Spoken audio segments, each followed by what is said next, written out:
Episode 29 of Glass of Joe, PJ Glasser with Joe Malfa. A lot to get into today. Rob Carlin is doing Terps pre and post game shows, talks to us about Maryland and Caps a little bit, college football a little bit, everything. Before we get into that interview, Joe, talk about the NFL slate from last week. Before we Such a weird slate. There was so little to talk about, yet so much to talk about. And what I mean by that is like, all right, the 1 o'clock games, they were all two-score games. I remember even Scott Hansen in Red Zone said like, we're not even sure if we should call this a witching hour today because they're all blowouts. The only game that was a one-possession game was the Broncos Panthers, which had a pretty exciting ending. They went back and forth with a couple touchdowns. That was the only game from the 1 o'clock window where an underdog won and it was a one-score game. But it meant nothing. They're both non-playoff teams. Then at 4 o'clock, same thing except for one game, which was the Saints and the Eagles, and then the two primetime games were huge games. So it was really those three games, Saints, Eagles, the two primetime games were the big things to talk about. So, and there was so much to talk about within those three games. So little to talk about, and that it's like really only three key games, but so much to talk about in that those three games, especially Monday night. PJ, I'm sure you were going nuts watching that game. Going absolutely nuts. Before we talk about that one, I do want to talk Eagles Saints. Joe, it's going to be interesting to see how Hurts finishes the season because Carson Wentz's job just keeps on not looking good. He's definitely lost. He's lost the fan base for sure. Absolutely. I mean, Hurts just beat what many people feel like is the best team in the NFC. That so was that's the one impressive. pick last week that almost everybody got dead wrong. In that it was just forget the spread. I mean, forget that. Just straight up, I don't think anybody thought the Eagles were just going to beat the Saints outright, considering what we've seen from the Saints. I mean, last week I read through the stats that they had like 50% of their last drives over the last 5 games were 3 and outs defensively. Like you're throwing a new quarterback to the Wolves. I think some people thought they might have gotten a cover. I didn't personally, but some people might have thought they would have gotten a cover. But I don't think I saw anybody pick the Eagles outright. I didn't like them outright. I thought when the spread was 6.5 and it was daring you to take the Saints with the touchdown, I'm like, that's a little fishy. But then it moved up to 7.5, and I'm like, the Saints they'll win. They're such a good road team.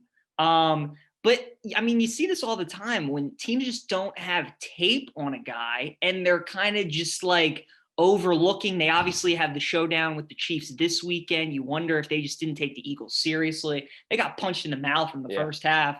Came back really well though. In the they did. And I was going to say, I don't know how they didn't recover that onside kick. It looked like for sure the Saints should have had it. Elliott missed that chip shot field goal at the end of the first half, and you're kind of like, uh-oh, that might get the Saints going, and it did. But luckily, the Eagles had enough to hang on. Do you still think the Saints are the best team in the NFC? Because it seems like now, all of a sudden, everybody's on the Packers.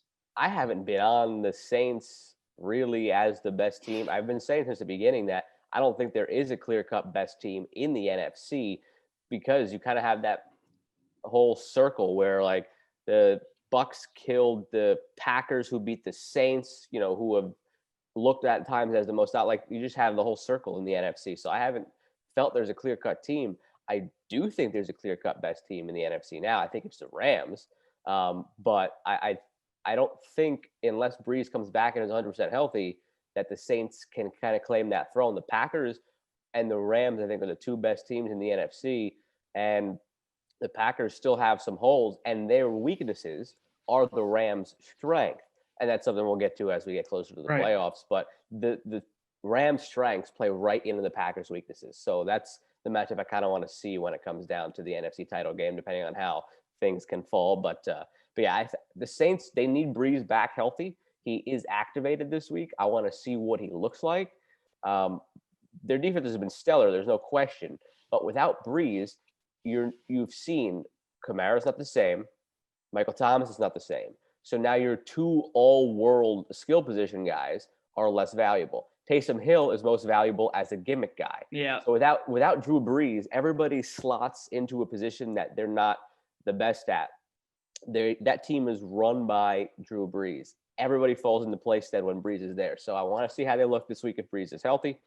And then maybe next week we have a clearer picture of the top of the NFC. But right now, I've maintained all year, there's no clear-cut best. I think it's the Packers and the Rams maybe slightly ahead of the Saints. But if Breeze comes back this week and Kamara looks like Kamara with like 70 and 70 receiving and rushing, and Michael Thomas has his traditional 13 catches for 1,000,000 yards, then I might be inclined to say, yeah, the Saints still are the best team. Love the Rams. Their defense might be the best in football. Sean McVay, obviously, great coach. Cam Akers, I think they found something in him at running back. They've kind of been trading off with him, Darrell Henderson, and Malcolm Brown, but now he's the guy. Two great receivers, good tight end. Just comes down to Jared Goff for the Rams. That's the thing. All those top NFC East, NFC teams, Breeze, Rodgers, Wilson, and then it's like Goff. And how's he going to fit into that mix? But I tell you, we're going to get into the Chiefs Saints later on in the pod, but seeing Kansas City on that turf is going to be fun to watch. It's going to be really fun. I can't watch. We go over to the AFC now, Joe. Bills and Steelers. For you, we were split on the game. I thought the Steelers were going to win because everybody was talking about how fraud they were, the worst 11-1 team ever. The defense was fantastic in the first half, but the offense just couldn't get it going. And then Josh Allen again was really, really good. Do you think this game was more about just how for real the Bills are, or that the Steelers got some real serious issues? So in fairness, I did, after our conversation last week where I said I think this is when the Bills finally pulled out that big signature win. Double-edged sword sometimes to looking at the weather reports like I do before every game. Mm-hmm. I nailed all those Browns unders like 3 weeks in a row because of the monsoons that they had. The Buffalo forecast was for snow, and it seemed like it was going to be the whole game. And obviously you watch the game. All it ended up being was a little bit of a light flurry. So in the end, I did end up picking the Steelers in my pick'em pool, just because I thought if it got to be like a bad weather game, the Steelers kind of defense and short passing game would be favored in that weather. So I did get the pick wrong in the end after our conversation last week. Yeah. After I was hyping up the Bills, I fell victim to looking at the weather report and getting it wrong. I really but I did, like I said last week, I really thought if there was a time for the Bills to finally get a signature win, it was this one, and they did. And I think it's still more of, I don't know if I'm just getting caught up in the mystique of the Steelers brand and Mike Tomlin. I don't think this is really an indictment on them yet, because again, for all the crap people gave the Steelers of all the weakest 11-0, look, even in that 11-0, they beat the Titans, who are a really good team. They blew out the Browns, who at the time people were like, oh, the Browns were a pretender anyway. Well, since then, look at the Browns. So let's go back and give them their due credit for that win. Mm-hmm. And the loss to Washington, I think everybody saw that coming. I think we both picked Washington in that game because it was just a bad spot for them. Sandwiched between the Ravens and Bills on a Monday afternoon. And like it was just weird. And then you got to go on the road to Buffalo against a team that's really good and needs to start getting the respect they deserve. So I don't think it's really an indictment on the Steelers. I think it's just more of all right, the Bills deserve more respect than we've been giving them finally. And they showed it in every facet of the game. They had the pick six. They played well defensively. Josh Allen looked good again. I mean, Bills are for real. It's weird. It was such a bizarro world that the Bills won Sunday night primetime, and then the Browns hosted Monday night at 9-3 and had a chance to win. Like, I needed Elias to go back and look to see if the Bills and Browns have ever been hosting primetime games in the same week, because it probably hasn't happened. It's just so funny because the Steelers, everybody talks about how great their offensive line was, and now it might be their biggest issue. Yeah. I mean, they cannot run the ball at all. And I thought really it was by design, but it's the short passing game. That is their run game. I think that's what they kind of resigned to. Like, that is their run game. Right. And, but man, I mean, they just can't run at all. Now they got issues with Deontay Johnson and Eric Ebron, and guys can't catch the ball. The Steelers got real issues, and now that one seed's virtually gone. They got the Bengals this week, but then they're home against Indy and at Cleveland. So you'd have to think they're going to lose one of those games, if not both of them. Not good for Pittsburgh. They've been hurt by the injuries. Devin Bush was huge early on in the year, and then that Bud Dupree one was really tough. And now just the offense that was so good early on in the year really is losing its steam.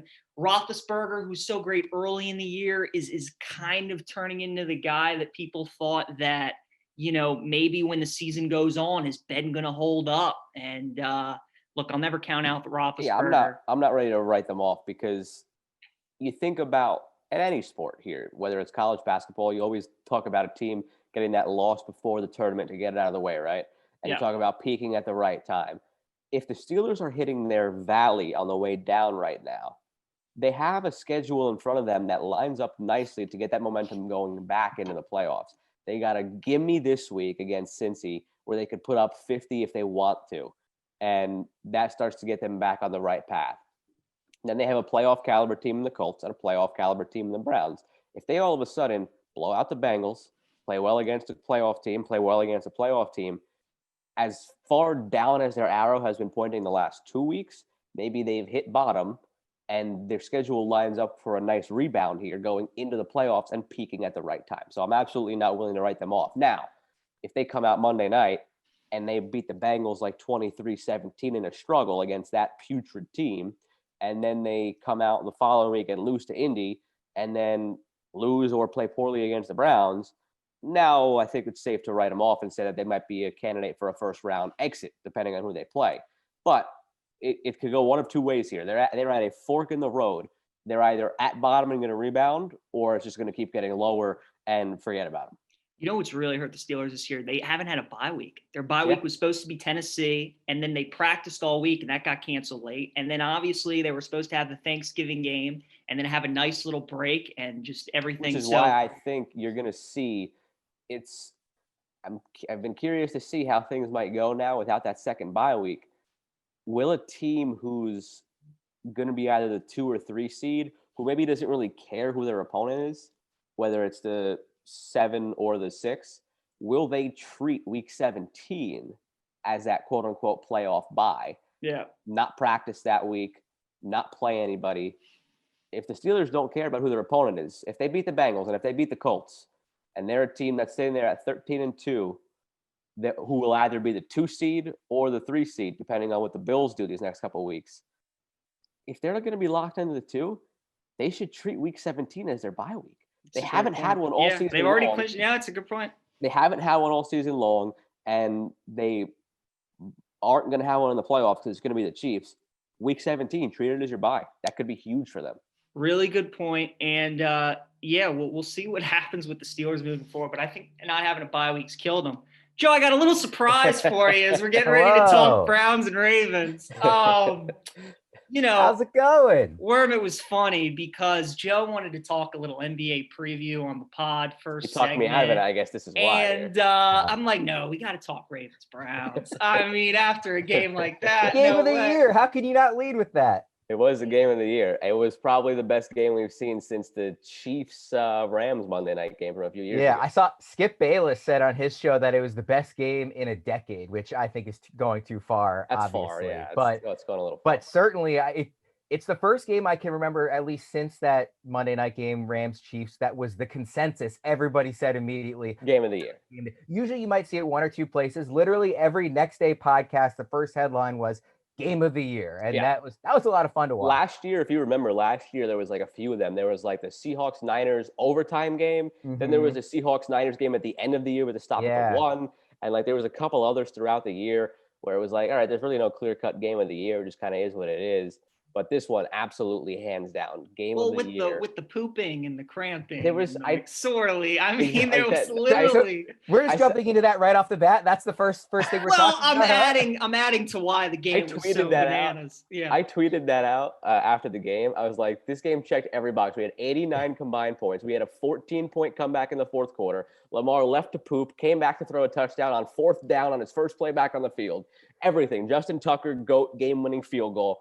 Game had everything. Every great game needs a good conspiracy. And I don't know if you guys saw what I tweeted, but I haven't seen it anywhere else yet. My hot take is that, or it's not really a hot take, it's more of a my conspiracy theory, is that he did both.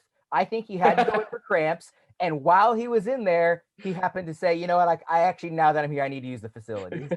It honestly could be when he was walking to the bathroom, he had the duty walk going. Like we all have been there. But that could also be you're walking on cleats. That could be like a slick metal. He's trying to keep his balance. Like, that didn't look like no slick cleats. The biggest knock against the pooping theory is the amount of time he was there. I mean, right. What hell spawn did this poop come from that he had to be in there for 40 minutes? That's why I don't believe for a second that's all he was doing. trust implicitly he was getting cramps. I just think Pro Football Doc on Twitter said it. He threw cold water on the whole thing. He threw cold water on the whole thing. He said, look, he showed a picture where he had the bandage on his arm for the IV. He said even Lamar afterwards, I think it was today or yesterday. I forgot where I saw the alert. If it was this morning or yesterday, I'm losing track. But he said that he thinks it could still be a post-COVID symptom where he was dehydrated and cramping. Like there are certainly explanations for it. But we're sticking to he had to go poop because it's the fun one. It's like the so Michael much more Jordan fun. flu game. So Joe, look, you've been critical of Lamar. You say that he doesn't perform well in the big games. You said that the Ravens haven't looked good against good teams. So what were your thoughts on Monday night? My thoughts on that game were exactly the same. Lamar on back-to-back plays missed Willie Snead wide open and Mark Andrews wide open, and he killed it on the ground. But he said, if you believe the cramping, he said his arm was cramping, and it started with those throws, which is why he missed them. Okay, and then afterwards he came back, and most of what he had to do was with his legs, and then the wide open one to Hollywood Brown for the touchdown. So again, we'll never know because of the cramp, I guess, the possibility of it. But yesterday is like the same thing that if I were a Ravens fan, it's the double-edged sword of it, because on one hand, he's going to have you a game like that where he just does ridiculous things and he's a video game cheat code. And on the other hand, in a big game, in a big moment, when he's forced to throw the ball like he has been against the Chiefs in the past and like he has against the Titans, he's going to miss wide open guys that just make you throw your head into a wall. But then also he will have a play where he drops it in the bucket like he did, was it last week against the Cowboys, that Hollywood Cowboys? Yes, that was a perfect pass. Like he's going to have that Andrews overthrow and Snead overthrow, but then he's going to drop it in a bucket and then he's going to run for 100 yards. Like it's a double-edged sword, and it's just a matter of, will you get cheat code Lamar, who is pinpoint on a certain Sunday in January, or will you get the other Lamar on a certain Sunday in January? Well, I will or will you get both in the same game, but the wrong one at the wrong time? You guys know that I love the very stats-heavy arguments. That's what we always, I'm the numbers guy, the war guy in baseball, all that stuff.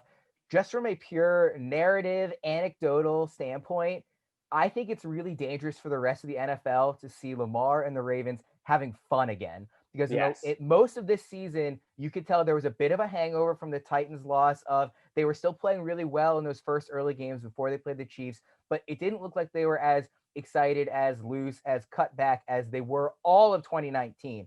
And more so than I think any other player in football, Lamar needs to be having fun to be that extra special guy. He's not Mahomes. We can obviously stop with the offseason debate was Lamar or Mahomes. Who would you rather have? That conversation is done. But I think he can still be the next best guy in all of football when he is having fun like this. And we have seen that in the last 2 weeks since he's come back, which is kind of crazy because he does seem, at least after the Cowboys game, he said he was more tired than he'd ever been. Yeah. He's still sort of feeling the after effects of COVID. But if he's having fun now and still getting back into football shape, like you can look out in January. Every year there's a team that you could kind of point to in both conferences and say no one wants to see them in the playoffs.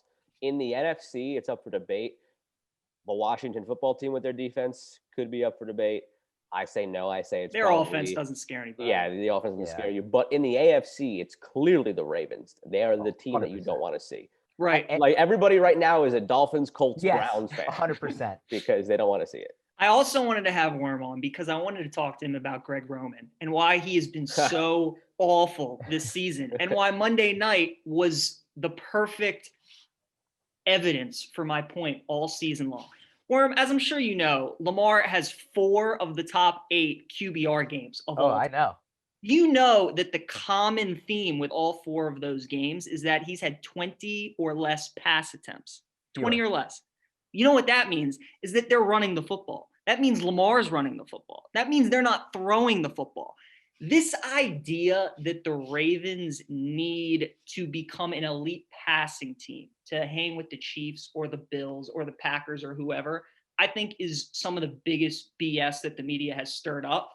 The Ravens scored 40 points. Lamar had 11 pass attempts with 2 minutes to go in that game. The touchdown to Hollywood was 12. And then he had 5 leading to the Tucker field goal. He had Andrews 3 times, he had Snead, and then he had the spike. He had 11 pass attempts with 2 minutes to go in that game, and they had 40 points on the board. Why? Because they're running the ball. Everything runs through Lamar running the ball. That's why this season, when Greg Roman's trying to experiment and he's trying to get the pass game going and he's throwing the ball and he's doing all these bootlegs, it's not who we are. We're an explosive offense more when we run the ball than we are when we throw the ball. It's just the way it is. And when we're running the ball and when Lamar knows that he's the best player on the field, and he's making everybody look silly, it calms him down as a passer because he knows that he can get himself out of every situation. That's what you saw on Monday night.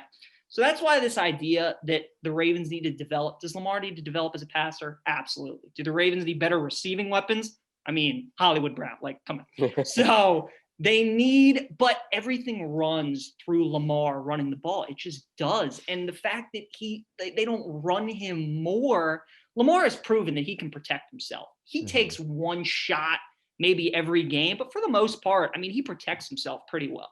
I thought the best thing that he did on Monday night, and Worm, you know this, you've been watching every Ravens game all season. Lamar this season, too many times when he's escaped pressure, he's tried to throw the ball and look for the big play. Against Cleveland, he was running the ball. Sometimes it was 4 or 5 yards and sliding. Sometimes he got down the sideline 14, 15 yards.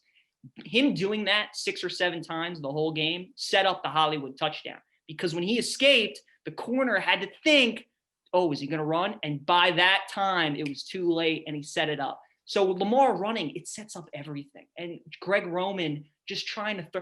When the Ravens ran the ball for 200 yards in the first half and Greg Roman comes out first play in the second half and throws a pass, what are you doing? It almost got intercepted. Run the ball. I love that he's keeping Ingram on the sidelines. Dobbins and Gus are so clear and obvious, the two best. You saw the two best running back tandems on Monday night. Chubb Hunt, Gus and Dobbins, but far and away the two best tandem backs. And they were great. So I just think everything runs through Lamar running.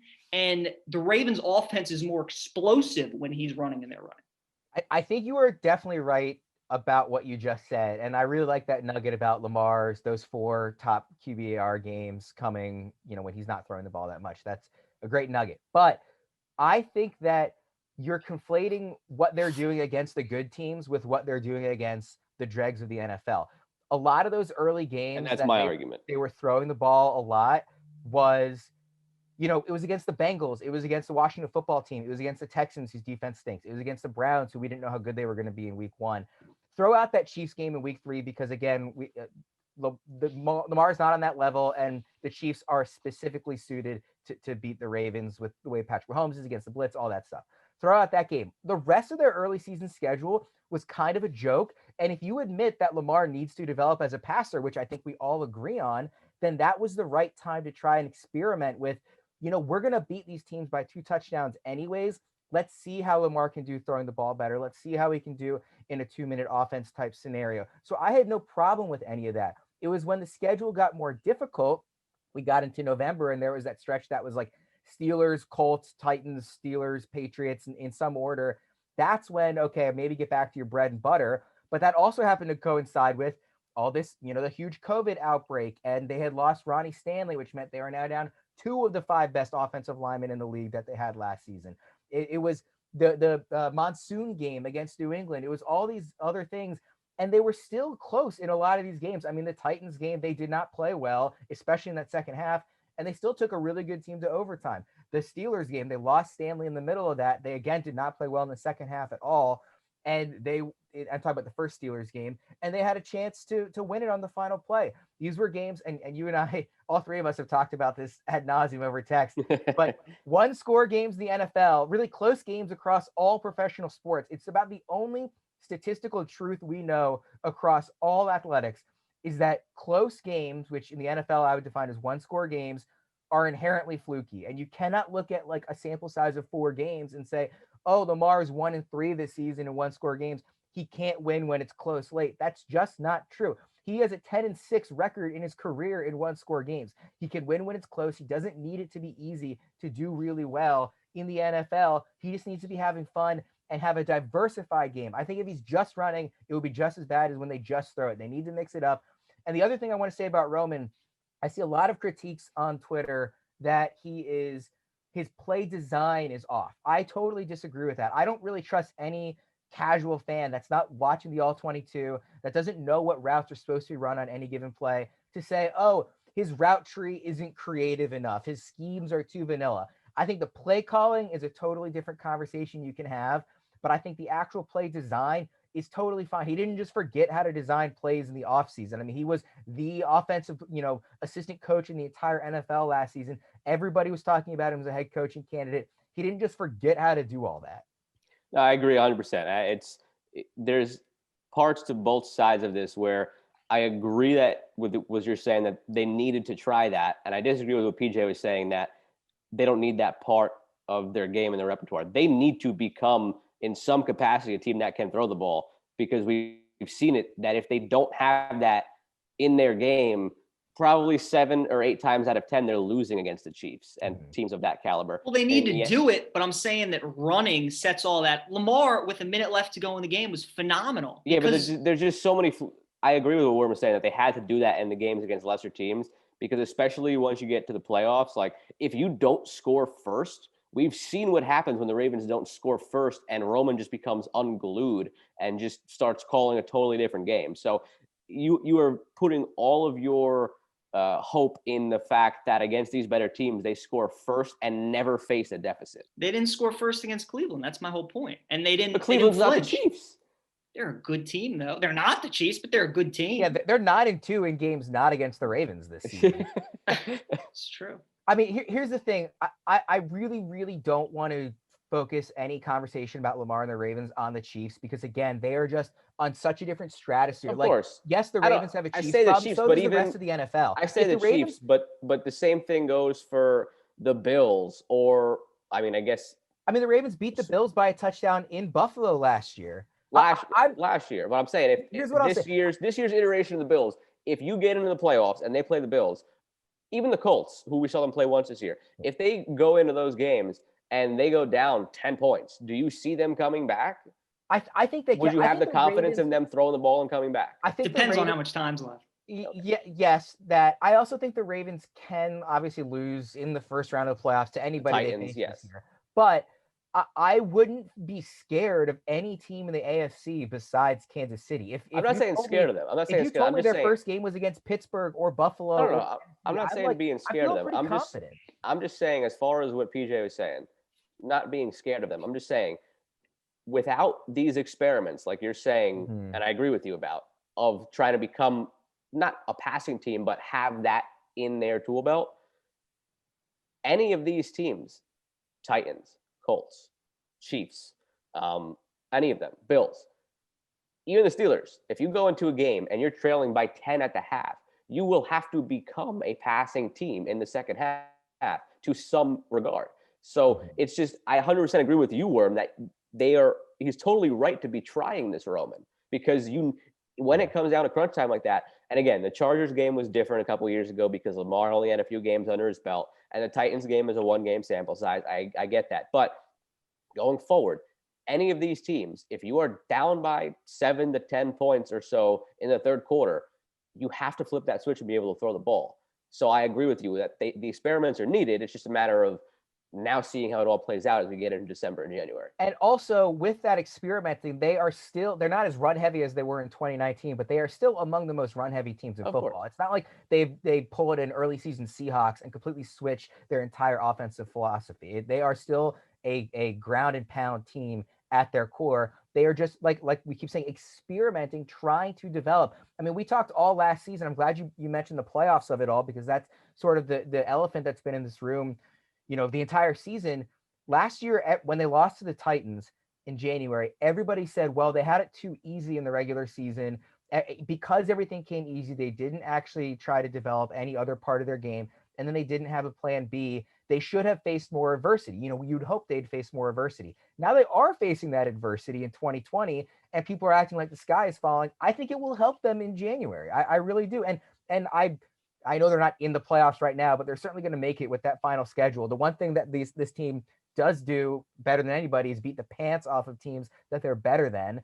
So I have no doubt they're going to win out and finish 11-5, and they're going to make the postseason. And I don't know that they're going to win their first game, because any 1-game sample size is fluky, but I certainly have faith in them. And the fact that he lost to the Titans, last year and the Chargers the year before, the fact that he hasn't thrown the ball as well as we would have hoped doesn't make me think they're not going to win. I'll get it. Yeah. I'm not saying it doesn't mean you should go into the game thinking they're going to lose. I'm just saying it's still important because come January, if you were down 10 at the half, it's not going to look good if they have to get into that mode. And I think that's fair. And PJ, I mean, you talked about how Lamar, when he's rolling out, in this game against the Browns, would take off. How scared were you when he threw on that 4th and 5? I mean, as soon as he had so much room, and I was terrified. Well, everybody was open. Dobbins was open in the flat. Snead was open across the field. I was terrified too. I'm like, why are you Hollywood's open. So last thing I'll say about the game, the most encouraging thing to me is that the book on Lamar is familiarity, and the more teams see him, the more they stop him. The Browns have seen him more than any other team. So the fact this was the 5th time they've seen him and he played like that, I thought was very encouraging. But Worm, thanks for your time. Thanks for joining us. But before we move onward from this conversation, have you seen it? When I found out, when PJ texted me yesterday that he wanted me to come on the show, I watched Onward last night. Awesome. Wow. What did you think of it? Just for you guys. I did not think it was a top 5 Pixar movie, but that is 100% just because of the high quality of other Pixar movies. It is not a knock on Onward. I thought it was fun. I generally don't like the stunt casting of getting the big celebrity name, like sort of the Trolls effect, where it's like, I don't like when your trailer isn't the story. It's look at all these celebrities we have in the recording booth. Having said that, I thought the very famous stunt casted voice talent in Onward was terrific. I actually think Chris Pratt might be the best working voice actor today after this and Lego Movie. He is hysterical. I thought it was a really fun movie, sweet, heartwarming, obviously all the stuff that Pixar usually does well. So I was impressed. Definitely not top 5, but probably right in that 10 to 12 range, which again, is not a knock on it at all, but just totally speaks to the greatness. And we've got a week to see the next one. Soul comes out on Disney Plus. I promise I will not wait like 8 months to see that one. Nice. All right. Rob Carlin coming up next. Ryan Wormeli joins us. Worm, thanks a lot. Good seeing you. Pleased to be joined this week by our good friend, TV personality, Rob Carlin. Rob, thanks for taking some time and joining us. How's everything going? Everything is pretty good. We got a little snow coming down. My kids are happy. I'm not so much. It really is funny. My wife and I were saying, like, this is the difference when you see the pure joy that your kids take in a snow day compared to yourself when you're like, oh, this is going to suck. I have to clean off my car and all the inconveniences. But now I'm on the other side of it. As I'm getting older, true. I like the whole thing. And look, your kids, you might get this. It's like in SpongeBob, how SpongeBob views things versus how Squidward views things. You're SpongeBob as a kid, you're Squidward as an adult, and that's 100% true. Yeah, it's funny because we walked out to walk the dog. It was me and my 2 daughters, and I was like, "This sucks. I want to move to Florida." And they were both like, "What? No way! I love the snow." I was like, "Nah, this sucks, girls. I'm sorry." Right. Yeah. As you get older, you look at the snow and you're like, I gotta shovel this off. Right. And, my painful. blood starts thinning. I just wanted no. I was shivering. I was so cold. Yeah. It's not me anymore. Right. Now these days you're doing pre and post game shows for your alma mater, the University of Maryland, doing a little Terps hoops, a little Terps football. Before we get into football, Rob, I wanted to ask you a couple hoops questions. Past rough couple games for the Terps against Clemson and Rutgers. Is it possible that when we looked at this season and we knew Sticks and Cowan would be gone, that we underestimated just how big of a loss they would be? Because you look at the Terps offense right now and they're just struggling at finding a dude that can get them instant offense. Right there, that last thing you said is they have trouble finding a dude.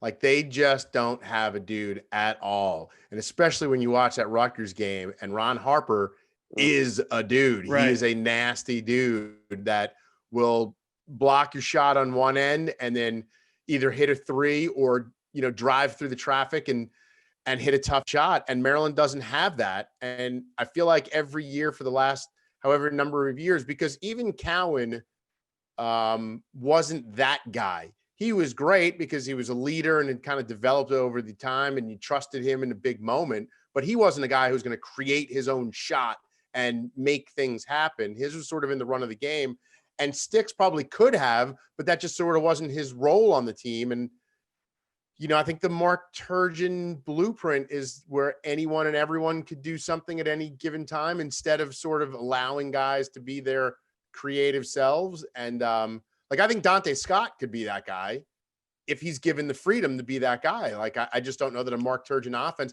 and I'm a Turge guy. I've defended him over the years. Like, there is something to winning 23 games a year.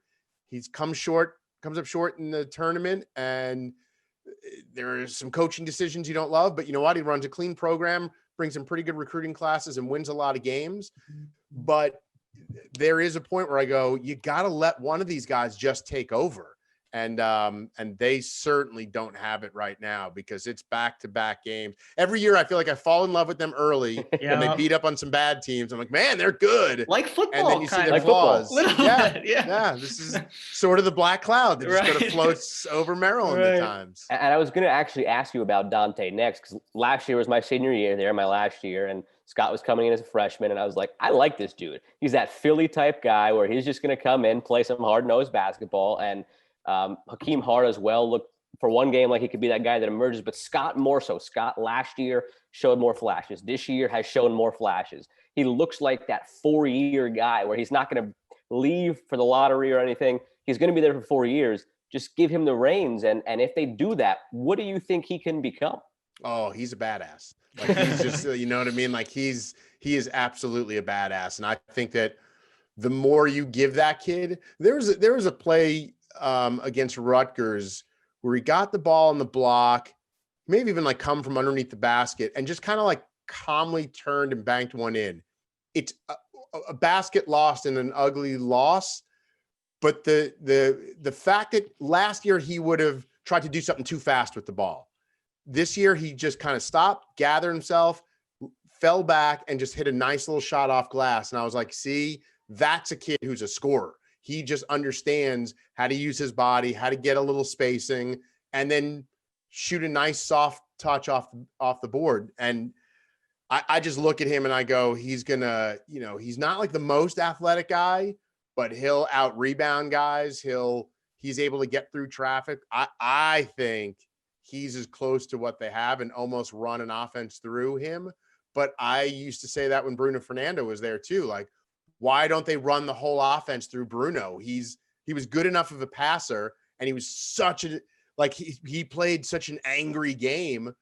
And then last year I would have liked to seen it more through sticks. Again, this goes back to Turgeon's philosophy of they're going to pass the ball around a lot and try and make it a 5-man game. And I just don't know that in the way guys play today, if that's the best philosophy with these guys. But I love Dante Scott. Now, I agree. I think he's a 4-year player who's going to get better and better and better every single year. And on that note, Wiggins is a guy that I think people have been waiting to take that step, and he just hasn't done it. He doesn't seem to have that killer instinct that Dante has, even though he has that wealth of talent and athleticism.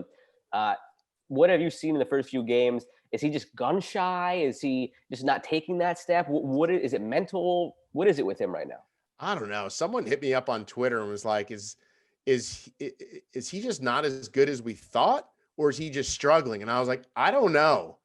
I'm not sure anymore. Like, he misses a lot of wide open jumpers. And I thought that stroke, I mean, it's the prettiest looking shot. Yeah. He just doesn't hit him. I don't. So then you go, I don't know, maybe he's not the player I thought he was going to be. And Chick Hernandez and I did an interview with the coaches before the season began. This was supposed to be on one of our football, pregame shows, which, by the way, just a hats off to the Maryland entire team there. Because when Chick and I came on, we're doing TV basically for a crew that does not do TV traditionally. Their shows were so good. I said I'd put them up against anything I've ever done in my career. They were really good, talented guys over at Maryland who did a really nice job. But we did an interview as the two of us with Turgeon and Brenda Fries. And I asked Turge, I said, is this the year Wiggins finally becomes that guy? And he kind of downplayed it like, well, everyone keeps asking about that. He was a top 60 guy. He's really come along. He's a better dribbler. He's a better passer. He's better on defense. And I like the defense. I like his passing. I don't think he's a good dribbler. I don't think he's capable of creating his own shot. And if he's not going to knock down the wide open threes, well, then I'm not saying take him out of the line, but I'm just saying, well, what is he exactly? Is he just a guy who's going to get you 8 to 10 points and knock down 31% of his shots? I mean, that he's still good, but maybe he's not the guy we thought he was. Maybe he will be at the end of a 4-year career. But the fact that all I ever hear is the NBA is in love with this kid, I just don't see that yet. I think there was a lot of comparisons to Herder, and he hasn't quite taken that Herder step per se. But even Herder was never allowed to be Herder in college. You know, exactly. like that. He's a good NBA player that was never allowed to be that. I used to say the same thing with him. Like that kid should be in control of the ball at all times. That was next level talent, and they never let him be himself either. So I 100% agree with you. Yeah, it's a common thing. I 100% agree with you about Turgeon. It's great recruiting. It's a clean program. He wins games. It's just those little things here or there, like you're saying, as far as letting a guy be a guy that just get in the way. And PJ agrees with this too. I mean, we've had plenty of discussions about this where he's fine. It's just, there's just something about it that's missing. I love the guy, but it's just when you say discussions, do you really mean like yelling at each other about how angry it makes you? Because sometimes. that's how I would always have my Maryland discussions. Like, I don't get it. Why do they know? Like, I would get so angry. That, I said discussion. I didn't say civil discussion. I said discussion. Exactly. Like dudes like Carson Edwards, Miles Powell. I don't think they could ever be those players in Turgis. You know what I'm saying? Right. And so I don't know if Wiggins could be that level, but it would at least be nice to see if he could, because like you said, but Wiggins doesn't hit but Wiggins gets the shots. He's not hitting the shots. Yeah. Like I look at Dante Scott and I say that kid should be shooting as much as he wants to in a game, because he's hitting the shots. Yeah. Ayala, I think, needs to shoot more. Wiggins gets open shots. He's not knocking them down and has not consistently since the day he walked on campus. And to me, that's the most frustrating part, because again, if there's a better looking shot on the team, if you're going to tell me there is, you're wrong. I mean, he's got the sweetest looking shot. He's just not hit. He just doesn't hit him with consistency. Right. It's a lot of questions, tough to interpret. And that kind of also applies to the football team this season, switching over gears now to Maryland football. All right, they're 2-3. They've got this extra game now against Michigan State. They could finish 500. Their year had wins over Penn State and Minnesota where they were 20-point dogs, but looking back on it now, like they shouldn't have been 20-point dogs. So it's just like a really weird year to conceptualize. Looking back on it now, how do you evaluate this season? And how big is it to get to 3-3 as a building block for Locke as he continues a killer recruiting class, as we've seen more today with Brandon Jennings? Yeah, that was huge, getting that kid to flip. Did you watch the Instagram? Yeah. Yeah. I was like, come on. He's like, we're a little delayed. I'm like, let's get to it, man. Let's get to it. Yeah, I think it's very big to get to 3-3. I think it's very big to play a smart game. That Rutgers game was, just total self-destruction. All those penalties. I think that, look, you have a quarterback, right? You have a quarterback. We haven't said that. I mean, have you guys seen that in your life? No. I mean, I worked for the team for 4 years. Rob, I've seen nothing but middle linebackers play quarterback. Right. I mean, like the fact that, you could look at them and go, all right, they've got a quarterback for the future. The closest thing I had to that in my 4 years working for the team was my sophomore year when we had Kasim for a couple games. I'm sorry, Piggy for a couple games, Kasim for a couple games. And after 4 games, they both tore their ACLs. And that was the end of that. Right. And you thought Kasim was pretty good. Like, Talia's good. There's no doubt about it. Really good. He's really good. And he's only going to get better. I mean, Locks keeps saying every week, the only way for a young team to get better is to play. And unfortunately, like every team, they just haven't had the regularity to play this year. But you could see the progression that this kid makes. And it's not a secret why they look so good when he's playing well and they look so bad when he's not. But so, check the box that they have a quarterback. Now, I also think that Lance Lejeune is going to be in the transfer portal. Yes. Like the fact that I haven't seen it yet is shocking to me, because he's sort of like Wiggins. Is he just not as good as we thought he was going to be when they flipped him? Like maybe I haven't seen enough, but the fact that they put in a walk-on from DeMatha over him in that Rutgers game tells you a lot about. He killed it, by the way, in the gym. Yeah, he's pretty good. Yeah, he's pretty good. Like, he definitely didn't put them in a position to lose the game. He kept them in the game. So so that's important. And I just think like you start looking around the field at just some of the kids that are on. Nick Cross was really, really good. Tarheeb Still, really, really good. This recruiting class is like 14 guys on the defensive line. Like, and it could get better on January 2nd as well with Terrence Lewis between Maryland and Tennessee. And looking Correct. at Tennessee, I don't know why you would pick Tennessee right now. I don't know why you would But pick that's Tennessee. a whole other can of worms. Well, yeah, there's a bag man that comes from Tennessee. That's why you pick Tennessee. There's someone who comes and drops off a bag. But and I say that having worked in the South and covering SEC football, I know what goes on down there. But it's I look at some of the players and I go, okay, there's more high-end talent right now at Maryland than I've seen in a long time. And you start thinking about, each of these classes starting to pile up, because in fairness to Locks, and I think there's probably still some questions about his actual coaching, but in fairness to him, you got to give him now 3-4 years of recruiting cycles to get through to say, okay, now he's recruiting he's coaching all of the kids that he's brought in now. And, I always say this, Joe Torre was a lousy manager when he managed the Braves and the Mets. He was a genius when he got to the Yankees with like 9 Hall of Famers. You're a better coach when you're coaching better players. And, you're seeing that now with Bill Belichick, when he doesn't have the team, okay, it's harder to be a great coach. So I think you got to give Locks 3 or 4 years to get all these kids in. If he stacks a couple of top 15 recruiting classes back to back and kind of, explode upon or certainly build upon, what DJ Durkin had started. And as bad as that all ended, Durkin brought in some good classes. It all, blew up in his face. Yeah.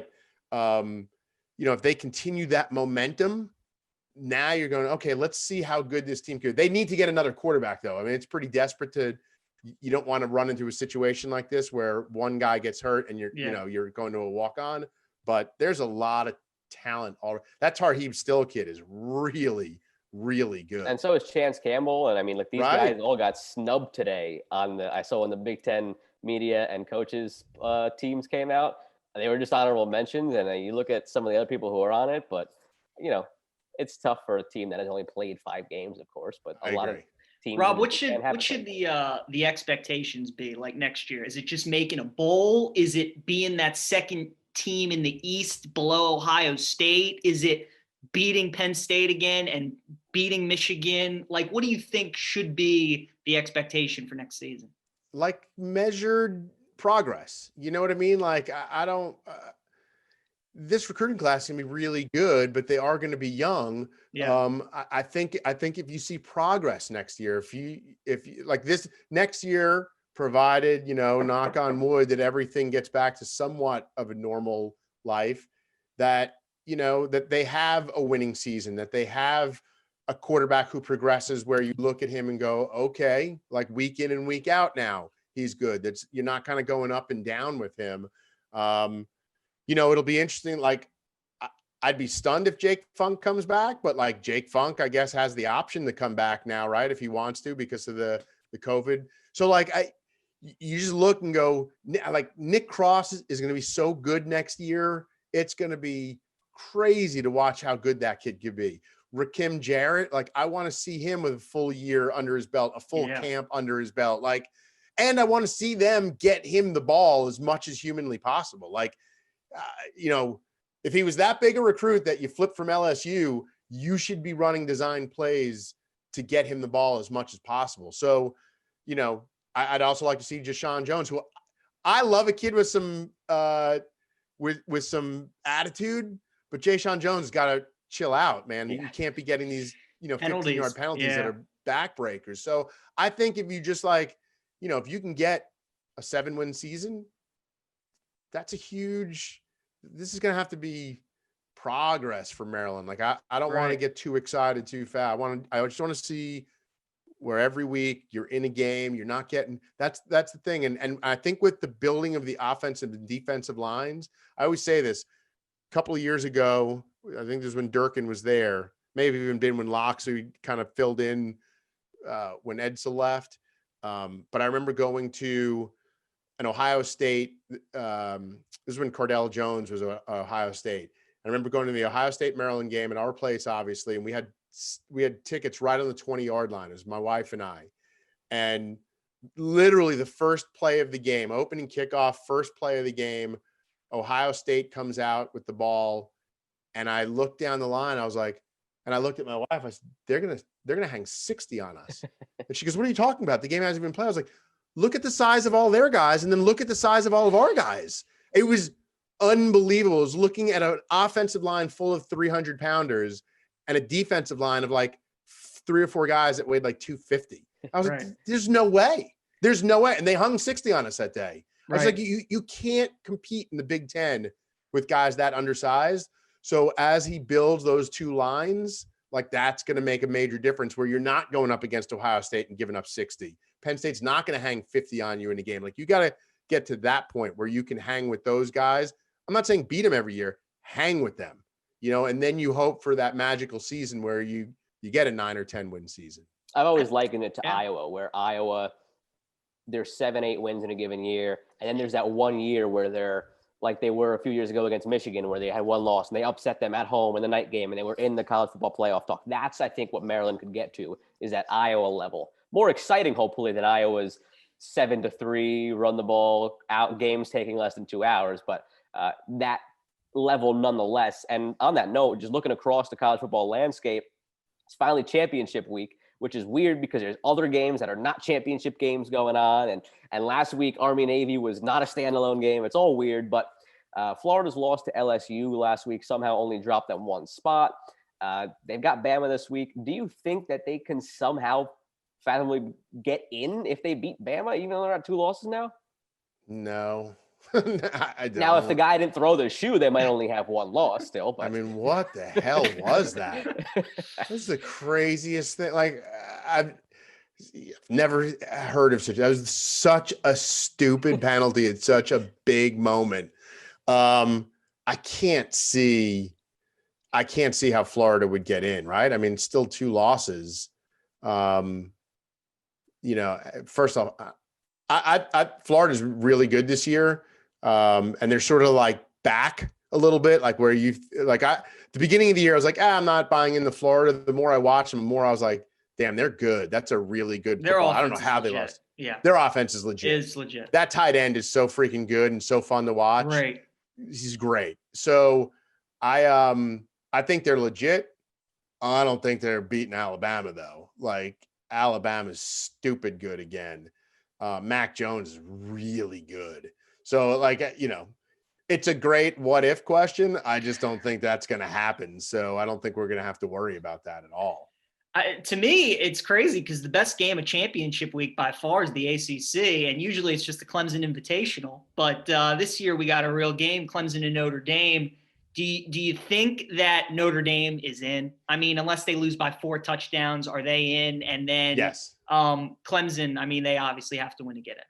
Yeah, I mean, Notre Dame's in. You can just tell by the way the voting goes, right? I mean, they're not going to. Again, short of a 56-10 embarrassment, which I don't see that happening. They want. Yeah. If they felt like they were just going to put the teams that are quote unquote deserving, Cincinnati would have been closer. Coastal too. Yeah. Right. So, right. Exactly. So I just think that, they're going to want, and I don't blame, I don't get all upset about it because I'm usually of the belief if you put Cincinnati and Clemson on a field or Cincinnati and Notre Dame is probably going to win 8 out of 10 of those games. Right. Sure. So you want the best teams in the playoff, but that's not what the NCAA says. So they say one thing and do the other. If you're saying you're going to reward teams for winning all their games, well, then you need to put Coastal in the conversation, or you need to put Cincinnati in the conversation, or you're just going to say it's going to be our choice for the 4 best teams that are going to make the best playoff, which they can't say because then you're just admitting it's going to be Ohio State, Clemson, Alabama, and some other team every single year. And on that note, they said they penalized Cincy by dropping them one spot each of the last 2 weeks for not playing since November 21st.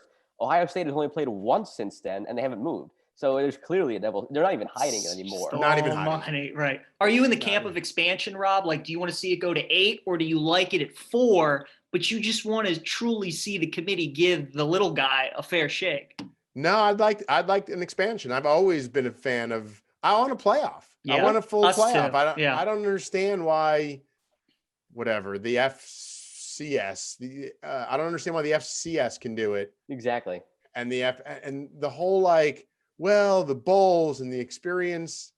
I mean, come on, like there are so many bowl games. Like these kids get treated. No one in a major college football program is not getting everything they can out of their experience there. So to say like, yes, would it suck that you don't get to go to some bowl game and get all, like these gifts heaped upon you that somehow is okay during bowl week? Sure, I guess, but you can be part of a college football playoff, which is probably going to be more memorable to them. Ask kids in the NCAA basketball tournament, which is better, like Exactly. a chance for Coastal. Like, can you imagine if Coastal went and played, I don't know, like Oklahoma or something, in a crazy matchup and beat Oklahoma? Yeah. That would be way bigger than some lame ass gift you got, from, and no offense here, but like even just like the military bowl here at Naval Center. I'm in Annapolis. I've covered that before. I've been there before. It's on like December 28th. It's bone chillingly cold. It's 2 teams with no fan support here. Like, you're telling me that game is so important? These bowl games that get created out of nowhere are so important to the fabric of college football. It's better than a playoff. It's crazy. And that's the part of the argument that I've never understood, though, because if you're expanding to like say 8, you're probably having that quarterfinal pretty soon after championship week. So you could still have all those teams that are seeded, or whoever the losers are, say, play in another bowl game after New Year. So they could still play a bowl game. You just got to move it back 2 weeks. So, but again, it goes. You're only gaining games. It goes to the money because everyone's, it's the mob in politics, man. Follow the money. Like, it's just always going to be like, well, I've already promised that city the money, like, the incoming money, and you want to take care of your own. Like, to me, I think a college football playoff would be so spectacular. I mean, like, look, I'm a college sports junkie and a college football junkie, and I much prefer like some random late night Saturday night whack game than most bowl games. Like, I'm just like, who honestly cares anymore when this 7-5 team is playing that 7-5 team in some bowl at 3:00 in the afternoon on a Tuesday? Like, no interest in that whatsoever. And I will watch anything. You don't like Wyoming against Central Michigan, the famous Idaho Potato Bowl? Rob hates the Cheez-It Bowl. He hates it. Yes. And I love, like, to me also, like, I'm one of those weird guys who, like, I do love kind of these. I like watching games that a lot of other people aren't watching. Sometimes I just kind of enjoy like a smaller, whether it's basketball or football. And like, I love watching, like, for basketball. I love watching late night Nevada basketball. I can't get enough of that stuff.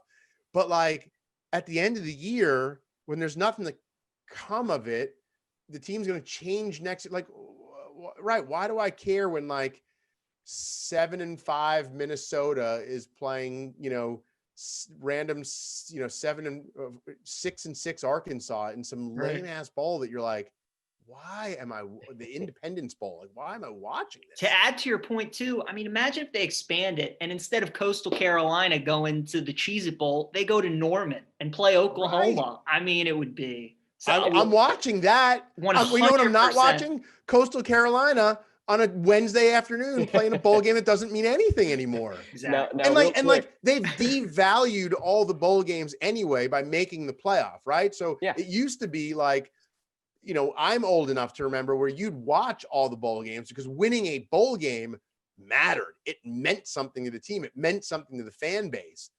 Now, none of these bowl games matter anymore anyway. Right. So Absolutely. you've already devalued it by making a 4-team playoff, which you've now totally shut out any interest, like any like real upset fun interest. There's always going to be interest when Alabama's playing Clemson and Oklahoma's playing Notre Dame. Of course there's going to be interest. Right. But again, can you imagine the first weekend of the NCAA basketball tournament playing out in football? Like, you know, it would be crazy, the numbers of that. And yeah, and I'm with you. Let other team, I covered them for a long time in Birmingham. Let UAB go play in a bowl game. That's great. Let them play in whatever bowl game they can get in. But let's make a playoff in college football. Now, real quick, an 8 or 16 team. I'd be open to a 16-team playoff. just expand it, period, honestly. But real quick, it's been the same top 4 for 4 weeks. In all likelihood, it finishes that way. So two-parter. Do you think there's even a surprise this week? And assuming your answer to that is no, and we get the 4 teams that we expect, who's your pick to win it all? It's hard to pick against Alabama. They're so good. And they, you know, they're just a step above. But Trevor Lawrence is, you know, that dude is, I'm probably going to go with Alabama. If you're going to ask me who I think is going to win it all, I'm going to probably say Alabama. And I just think that this year on the field, I think they have more talent than anyone else at any given time. So I'll go with the talent, because the talent usually wins out for me. I know I liked you, Rob. That's a great choice. Exactly. It's the best offense Saban's had. I truly feel the most balanced, at least. They're really good.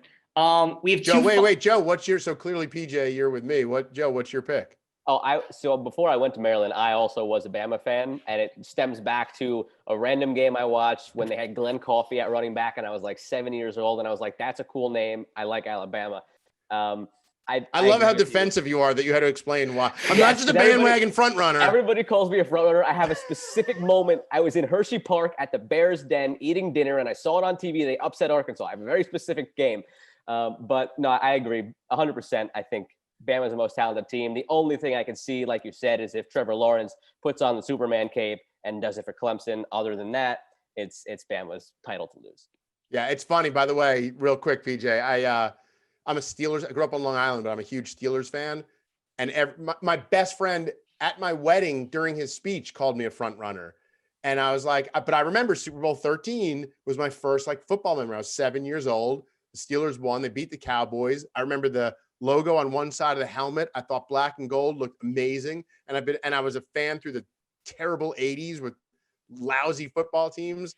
But whenever my buddy says that, I'm always like, I grew up a fan of the Islanders, the Mets. Like, I'm a fan at Maryland. Like, all I do is get kicked in the crotch over and over. I got one team that's historically won. Right.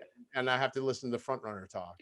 Well, one team you did get to cover that won the Stanley Cup was the Caps. And before we get into our 2 final segments, just wanted to ask you real quick. They obviously hired a new coach this offseason, Peter Laviolette. Your thoughts on that? And then Ovi Backstrom with them. How many more elite years do you think the Caps have left with them leading the way? And Rob, you're a TV professional. You see that countdown clock. We got to get it under the gun here. I see it there. Don't worry. I've seen it the whole time. We're good. I love the Laviolette hire because I think they've got about 3 more really good championship cup contending years. Yep. And that's about the length of his stays in any place. Like, he's going to get the best out of this team. I think that they were bad. I said on, I host my own podcast now, the Capitol Building podcast. And I said a couple of weeks ago, like, Chris Miller used to say this all the time. This is what Chris and I used to joke about in the newsroom when a team went bad. The milk went bad. Like, something stunk with the Caps at the end of last year. Maybe it was just Todd Reardon had lost the room, and I think he did in a big way. That was the guy they chose, and this core has burned through a lot of head coaches. But I will never, ever rule out a team with that much. Again, goes to talent. With that much talent, I think they're still a championship cup contender for the next couple of years. And in that picture behind me, you can see right there, that's me holding the cup the night they won it. Best night of my professional life. That's awesome. I won't be a part of it anymore, but I would love to see the Caps win another cup and for DC to have another, championship parade like they have the last couple of years. Well, our two final segments are the Swift 7. We'll give you 7 rapid fire questions, and then we always end with the trivia question for our guests. All right. Okay. So number 1 is right along the same theme with the Caps. Yes or no, the Washington Capitals will win another cup with Alex Ovechkin. Yes. Favorite athlete growing up as a kid? Magic Johnson. More likely to repeat, the Kansas City Chiefs or the Lakers? Lakers. Favorite sports event? March Madness, Stanley Cup playoffs, Super Bowl, Masters. March Madness. All right. Stadium or venue you haven't been to but want to get to. Notre Dame. What the hell is it going to take to get John Carlson a Norris Trophy? An unbiased media. And last one, you can pick one of your teams to win a title, either Terps basketball, football, the Mets, or the Isles. Pick one and why. Holy moly. Save the toughest one for last. Yeah, so I would probably say I mean, let's go with Terps football winning a national. That's the furthest one I think from actually happening. And when they won the basketball national title, that was incredible. And I told all my friends, all of your alma mater should win championships. It's the best. So let's go with Mike Loxley leading Maryland to a national championship. All right, love it. Good And choice. along those lines, you mentioned the 2002 trophy for Terps basketball. PJ cooked up a good question for you. 90 seconds on the clock or 3 strikes. PJ, and this is a mean one, but it was a good one. He wants you to run through the 6 teams that the Terps beat on route to the national championship. No chance. No chance. My God, it's so long ago. Are you kidding me? Indiana. Yep. That was a big one. Stanford was in there. No, not Was Stanford. Stanford the Final Four year? No. Mm-mm. Oh, I'm sorry, UConn. UConn was in Elite there. 8. Elite Yep. 8. Yeah, I'm sorry. I said Stanford. UConn was who I was thinking. UConn was Elite 8. Oh God, Final Four. I was at the Final They Four. played 2 blue bloods that you're missing. Kansas. They beat There's Kansas. one. Yep, Kansas, Kansas. Final And then Four. another big one. Another blue blood that they beat on the way. Oh my God, I should know this. My God. Look, even there, those are my pictures up there from when I was in Atlanta. That's Juan Dixon. I took that picture. That's awesome. Yeah.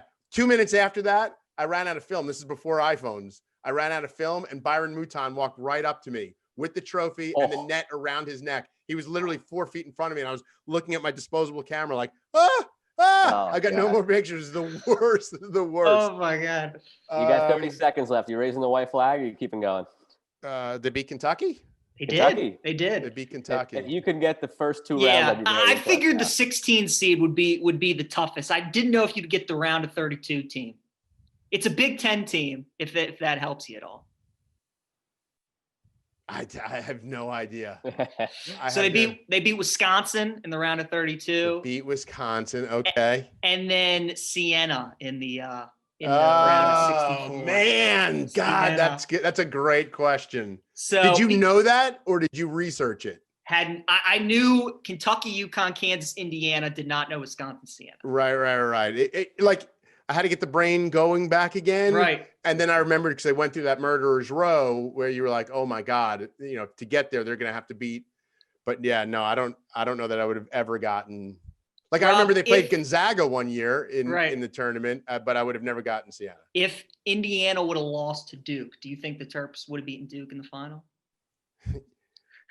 There's no You way to can't prove it. ask So that. hell yeah. So Because hell yeah, they would. I ask my dad all the time, and he's like, "Hell no, they would have." So thank God, Indiana. Hell yes, they would. I still haven't gotten over the Final Four from the year before. Yeah. That one still hurts. And oh God, what Andy? Who's the coach at USC now? Was the coach at Florida? Enfield, Andy Enfield. Andy Enfield. Yeah. So I know we're running out of time.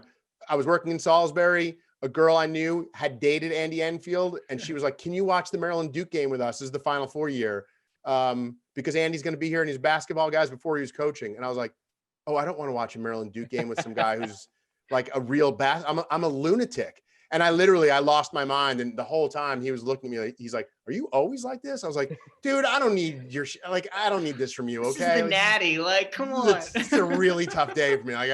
So I haven't gotten over that one. All But right, yes, Rob, they would have beaten Duke because that countdown clock is the weird two broke just out of college kids who aren't paying for Zoom Premium. So we appreciate your 40 minutes that we get under the time limit. We could run it back after the holidays when hockey hopefully gets started. We thank you for your time.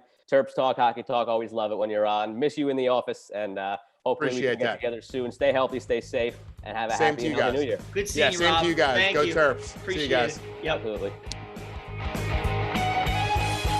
Once again, that was Rob Carlin, who's doing some stuff for Maryland football and Maryland basketball. Also had Ryan Wormeli on. Joe, I threw a little curveball there at you. You handled it nicely. All right, so we talked some college football playoff with Rob. We'll elaborate on that some more. One of my favorite weekends of the college football season is championship week, and got some good matchups. Clemson, Notre Dame, definitely the highlight. Iowa State, Oklahoma should be good. We'll see if Florida can give Bama a game. But Joe, I got to tell you, after Clemson, Notre Dame, the game I'm looking forward to the most is Coastal Carolina and Louisiana. I'll ask you, when the rankings came out on Tuesday, were you more disappointed that Coastal was still there at 12, or were you more disappointed that Florida only dropped one spot after that loss to LSU? I'm just disappointed in the rankings as a whole because honestly, like, if you ever needed a year to show you, and people have finally been catching on and saying it, that this is really not a true playoff, it's an invitational, it's this year. I mean, you just go down the list of the rankings and it doesn't make any sense. I mean, if we're really rewarding people for playing games and winning the games in front of them, the rankings should not be what they are, period. Because you have Iowa State, who I have been on their bandwagon, and part of that is biased because I think Matt Campbell's going to be the next head coach of the Jets. Part of that is that I've been on them, but even so, 2 losses, you're 6th. You lost by 2 touchdowns at home to Louisiana, who Coastal beat, and Coastal's undefeated at 12. So it just goes to show that it's not really a meritocracy. They hide behind the eye test, which I don't hate. I don't hate that because I do want the best teams in it. Yeah. That year when UCF was unbeaten, they weren't one of the 4 best teams, period. So that's why expansion is necessary if you want to make it a true playoff. Until then, it's an invitational where they're looking at the best teams and picking what they think are the 4 best teams. If you want a true playoff, and we'll get into our formats for it, you got to expand because there's nothing outside of the top 4 that makes sense here. Iowa State with 2 losses at 6. Florida with 2 losses at 7. Georgia hasn't beaten a top 25 opponent this year. They have 2 losses, and they're at 8 ahead of undefeated Cincinnati. Oklahoma has 2 losses like Iowa State, and one of their losses was to Iowa State. I would even argue that you could put Oklahoma ahead of Georgia if we're talking about putting a 2-loss team in that category. Indiana at 11, fine. Undefeated Coastal should be way higher. USC even, I know we've written off the Pac-12 all year long, but USC has looked impressive, and they're undefeated playing for a Pac-12 title. And the Pac-12 season has been a lot quieter than any other league season, but Ohio State's 5-0 playing for a conference title this week. USC's 5-0 playing for a conference title this week. How is USC 13? So you could go on and on. I mean, why is a 3-loss UNC team ahead of still even a 1-loss BYU? There's a lot of questions to be had. Why is a 3-loss Texas still where they are with 3-loss Oklahoma State? Like, there's just too many questions, and I don't know that people after this year will have. I don't think they had much faith in the selection committee anyway. I think it's going to be even less so this year, and that's still with a week to go. Where who knows what they do with Ohio State, A&M, Iowa State. God forbid we get some sort of like chaos scenario here where A&M loses to Tennessee, Clemson loses to Notre Dame, Ohio State loses to Northwestern, and they've got this whole mess to sort through now. God forbid they put like a 2-loss Georgia team in there somehow that they're lingering at number 8. Like, there's nothing that I would put past the committee at this point, and it just shows this was probably, and you'd have to go back through all of them, but without looking back at every week for the last 6 years, you could probably make the case that this was the worst week the committee's ever had. Just so many questions up and down. So my two things are, I agree with you that at the end of the day, I want to get the 4 best teams in. And I think their top 4 are the 4 They best are the teams. best 4. But the reason I want expansion is because I want there to be room for the committee to say, these are the teams we think are the best, but these teams' resumes deserve Absolutely. and that's why I think they need to expand to 8. Also, for all the people who are like, it needs to stay at 4 because it keeps the regular season so important. My argument to you is that if Clemson, not to you, it's all the people who want to keep it 4, is that if Clemson loses to Notre Dame, we're talking about 3 or 4 different teams to take their spot. So right there, you're automatically bringing the pool essentially to 8 teams to who would fill them in. And you're hiding behind, and not you, but people, you're hiding behind keeping the regular season important, quote unquote. If the regular season was so important, then why is 11-0 Coastal Carolina at 12? Right. Why is undefeated Cincinnati behind 3 2-loss teams in Iowa State, Florida, and Georgia? Right. Obviously, the regular season is not that important because you also have a 5-win team in Ohio State, 5-0 at number 4. So the regular season clearly isn't that important as you make it out to be, with the whole argument of, oh, it's got to stay at 4 because it keeps the regular season. No, it does not, because clearly you're not putting too much stock into the games if this is what the rankings look like. My solution is simple, very simple, and there's the whole thing about, oh, it adds another game, adds another week. They have like 3 weeks off between the playoff and then, between championship and the first round of the playoff, and then they have 2 weeks after that. So you could definitely do it. If you want, cut one of the preseason games against an FCS school and move everything up a week, whatever you want to do. Adding 1 game is not going to hurt here. And to what we were talking about with Rob, as far as losing out on quote unquote bowl games, well, if you're having 4 extra teams in the playoff, that's 2 extra quote unquote bowl games, because every playoff game is associated with a bowl. Mm-hmm. And if you're going to have that first round of the playoff, say the week after championship week, boom, go right into it. Even if you want to give a bye week and then whatever, you still have plenty of time then for the 4 losers of the first round to play a different bowl game right after New Year's. So you could still have the 4 losers playing another game anyway. So it gives them an extra game too. So besides the games and that, the format for me would be simple. The 5 Power 5 conferences, their conference champion is guaranteed a bid as long as they don't have more than 2 losses. So, for example, a couple of years ago, you had that Big Ten title game where it was like a 7-4 Northwestern team against 1-loss Ohio State. If Northwestern would have upset them, you don't get the automatic bid. Right. Any given day, any team could win. The last few years in the ACC, you've had 3-4 loss teams going up against Clemson. They don't steal a bid there. So Power 5 conference champ cannot have more than 2 losses. Now, if a conference champ has 3 losses, they could still get in, because in my format of 8, you've got the 5 champions, so long as they don't have more than 2 losses. You've got the highest group of 5 team, so long as they don't have more than 2 losses, and then 2 at-large bids. So if you have a 3-loss conference champ, maybe you put them in as one of the at-large bids anyway. But if you have a conference champ that has more than 2 losses, now that bid just becomes an at-large bid.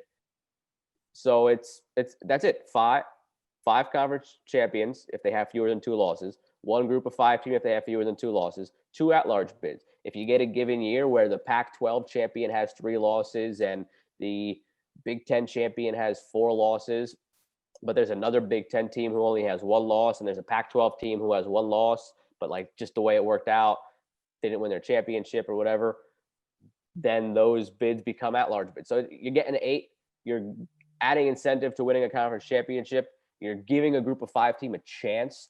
So basically the way I see it, this year's playoff would be, if Alabama, assuming everything goes chalk this week, Alabama's in, Clemson's in, Ohio State's in. Now, Notre Dame in a normal year is an independent, so I would say they would get in as one of the at-large bids. Mm-hmm. And then in the Pac-12, USC undefeated, Pac-12 champ, they're in.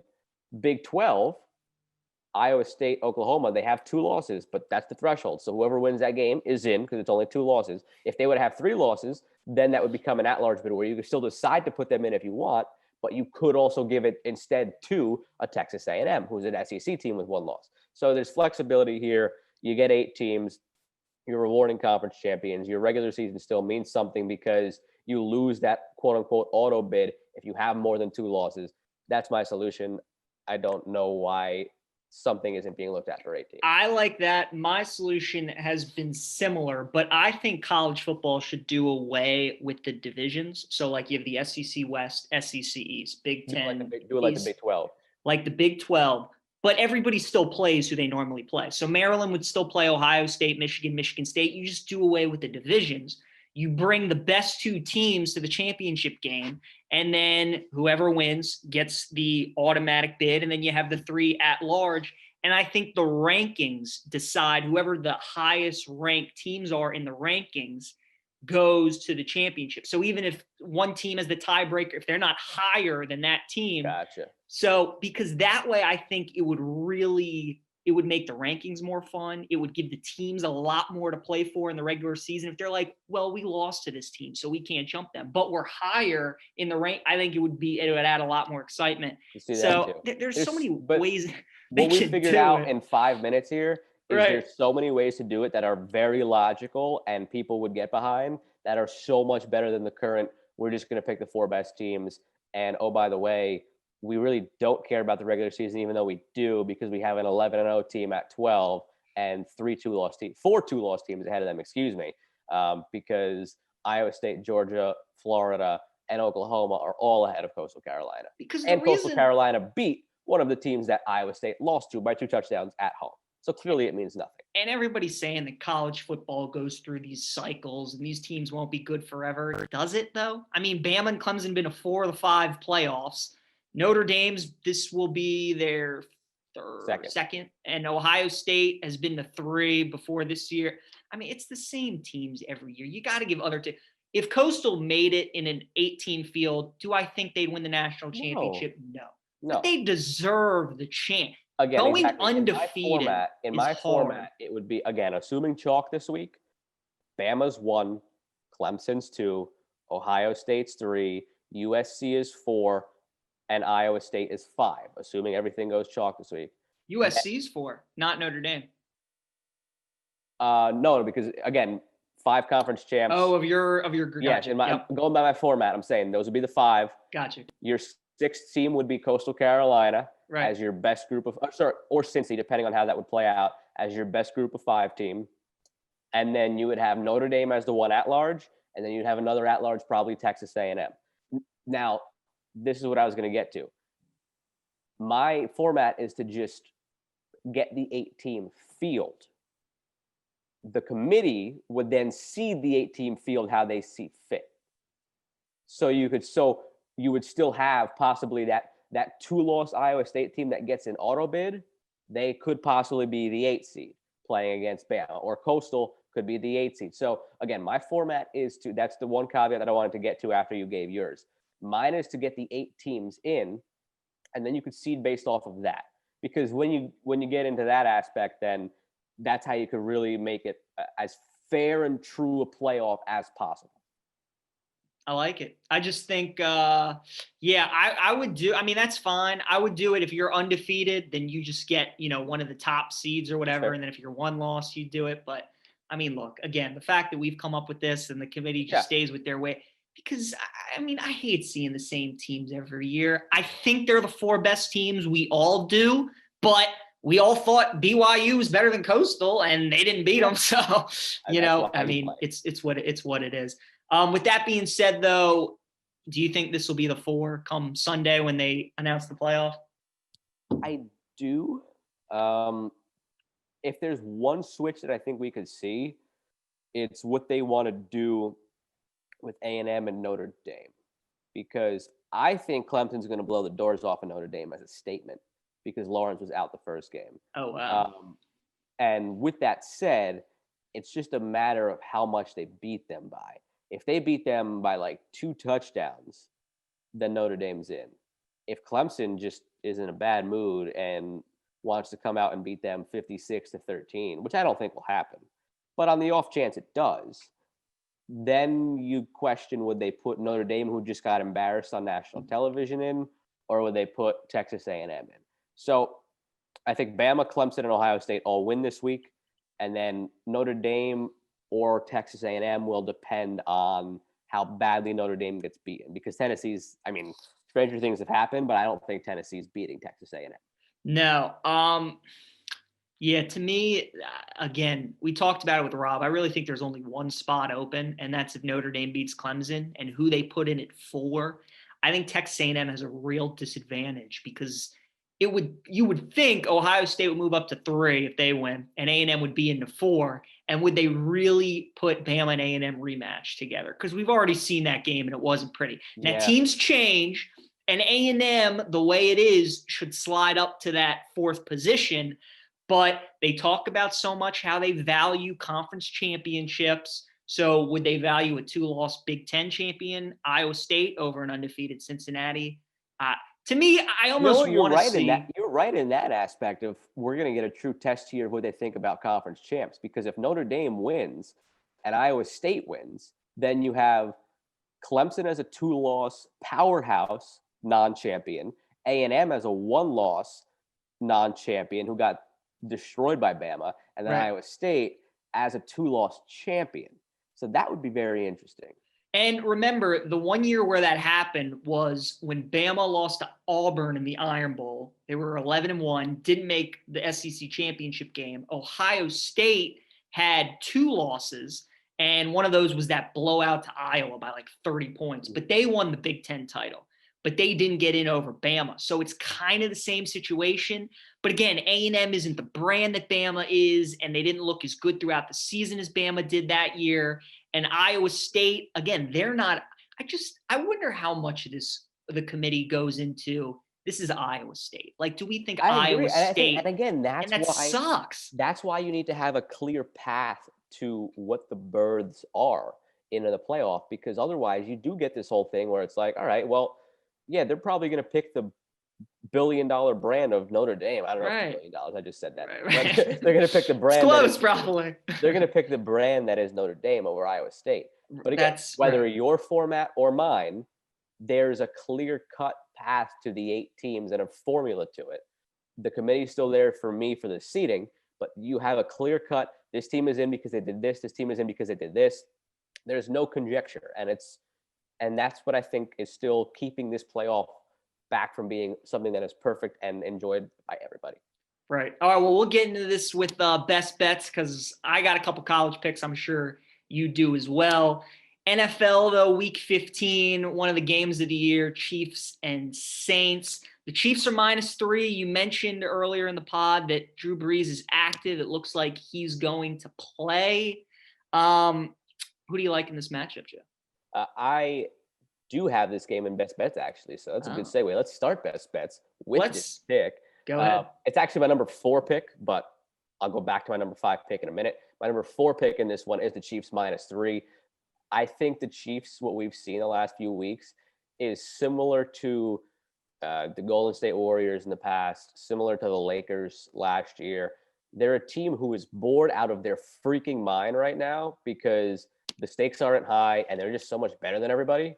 And this is their chance. Like you said, that team with their speed on the turf on the road. I can't wait to watch it. This is their chance to remind people, like, yeah, we've been playing some games that are closer than they should have been, but we're so much better than everybody and we're bored. And we're finally playing a team that's near our caliber, and we're going to beat them by 10, just to remind you of who the F we are. So I like the Chiefs -3. My number 5 pick, we got 2 Saturday NFL games this week. Oh, that's one thing I wanted to touch on before we keep going. Yeah. The NFL should have rescheduled. Once they saw that the college schedule was going to have championship week this week, there's no. Yeah, great point.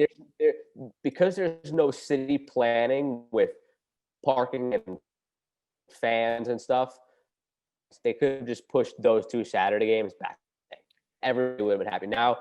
Now this Panthers-Packers game to watch and the Bills-Broncos game that I want to watch is going to be going up against SEC title, ACC 10 title game. And nobody needs that. So that kind of sucks. I wish they would have changed that. It's a good point you bring up. I can't wait to see the ratings between Bills, Broncos, Clemson, Notre Dame, and Panthers, Packers, and Bama, Florida. We'll see what happens. My number 5 pick, though, Joe, I like the Carolina Panthers plus 8.5 against Green Bay. Carolina's 5-1 against the spread on the road this season. One of the best road teams in the NFL. They almost beat Kansas City on the road. They were 7-point underdogs at the Chargers early on in the season, beat them. They beat Atlanta on the road. Just a big number for Green Bay. You always talk about look-aheads in football. Green Bay's got Tennessee next week on Sunday night. That's going to be a great game. Could be a little look ahead to that. Matt Rule, we talk about how much we love him, what a great young coach he is. He gets his teams to play up to the level of their competition. Bridgewater always covers big numbers, so I like Panthers plus 8.5. All right, before we keep going, I am 36-36, and you are 35 and 37. 5 and 37. So we Yes. both battled back from what was, I think, 23 and 32 to now. Yeah, we were down in the around- gutter, but we've crawled We've had our a way couple back. good weeks. So something I haven't done before, but I'm going to do this week. I have my number 5 pick, but I have a backup pending health. So my number 5 pick right now is Seahawks minus 5.5 against the Washington football team, because as of now, it seems like Gibson's out and Dwayne Haskins is playing. If Smith is playing or Gibson's playing, either of them, because I think they both make a big difference, I want this 5th pick to switch to Bears plus 3 against the Vikings. Okay. So I was between these two, and it's pending the injury. So depending on the injury report, it would flip to Bears plus 3 against the Vikings. Seahawks, I think, are just a much better team than Washington. I think this line is an overreaction to what Washington has done the last couple of weeks, but I don't think they can score really much on the Seahawks if those two guys are out. And the Seahawks, I think their offense is still suited to be good against Washington because Wilson is that playground football type guy. He can mitigate the pressure from that defensive front. So I like the Seahawks minus 5.5. And then on the other side, I think the Bears could win this game outright. The last couple of weeks, I haven't been sold on the Vikings. They were taken to overtime at home against the Jaguars. Last week, sure, they could have maybe won against the Bucs if Dan Bailey made some kicks, but he didn't. And you don't know how the game would have gone or wouldn't have gone. But the Bears have been playing really well defensively, especially. So I think they could win outright. Not feeling great about both of these picks to put them both in my top 5, but given the situation with the pending health of those few guys on Washington, I like that as my 5 with the Bears, Vikings, Bears plus 3 as my backup in case those guys are healthy. Where was Kansas City in your top 5? What number pick were they? They were number 4. Sorry. They were number 4. That's what I said when I tossed. I said, this is my number 4 pick. I'll go back to my 5 in a second. And yeah, this is my 5. It could be a substitution. My number 4, San Francisco minus 3 against Dallas. I just think it's a terrible matchup for Dallas. They have the worst run defense in the NFL. Kyle Shanahan can call run plays with the best of them. And with the way Nick Mullins is throwing the ball right now, I expect a heavy ground game. I hope Raheem Mostert plays. If he does, I love the 3. If he doesn't, I still like it, but I'm not as much on it. I think Mostert means a lot to that team. Deebo Samuel being out hurts as well, but Dallas they're not a good home team at all. I think they have one home win all season long. The 49ers are much better on the road, and I just think the matchup for San Francisco, the fact that you get it at 3 is a good bet. I like the Niners minus 3. The one that I like at number 3 is a college game, and it's a conference we haven't really talked about all year because they've just been an afterthought. But USC minus 3 in that Pac-12 title game against Oregon, who was just kind of thrown into this game after Washington had COVID issues.